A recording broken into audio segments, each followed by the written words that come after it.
I think Sanjay Nayar, I've got your audio through. Sanjay, can you hear me? Hi. Hi, Sanjay. I can. Hi, how are you? Yeah, hi, Sanjay. Sanjay, of course, has been such a dominant figure in the Indian landscape of investing. He knows it through and through. He understands the way the global markets react to things like this.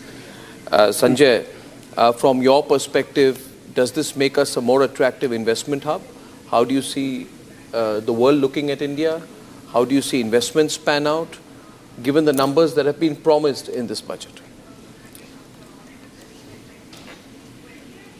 Yeah, I think, Arnab, thanks. I think firstly, from a global perspective, just looking outward in, it's a bold budget put by this government when they could have been far more populist and far more easy in terms of giving away freebies and a consumption stimulus. They've taken the long, arduous route of really focusing on manufacturing, MSMEs, bridging the skilling gap. So at a very macro level, they've taken the tougher path, but I think it leads to longer term, if it works, and if it's executed well, it leads to longer term sustainable manufacturing, disposable income, and hence consumption, right? So that is, I think, one very big takeaway.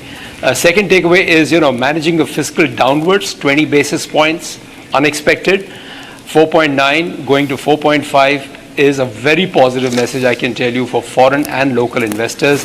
It will all hopefully play out in the next few days. But when you start to crowd out, when you start to crowd out less the private savings, it all comes towards the real markets, and that's when I think the private savings get crowded in. And thirdly, you've got to crowd in the private capex.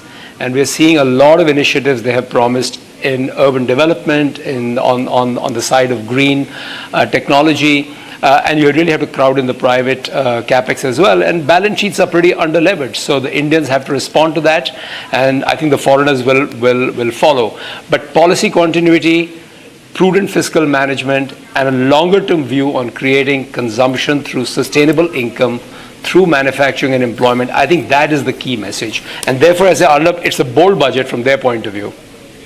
Yeah, absolutely.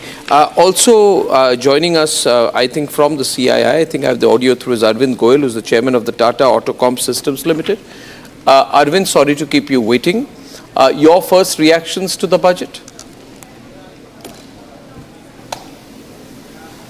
A very positive and growth-oriented budget. Certainly a lot of help to the MSMEs, which are suppliers to the large manufacturing companies, so it is also beneficial to them. And also reduction or no duty on so many minerals will help the new energy companies, telecom companies, which are large sectors, and once they grow, there is a growth in the MSMEs which will also come, and this will also help on the sustainability journey of the country.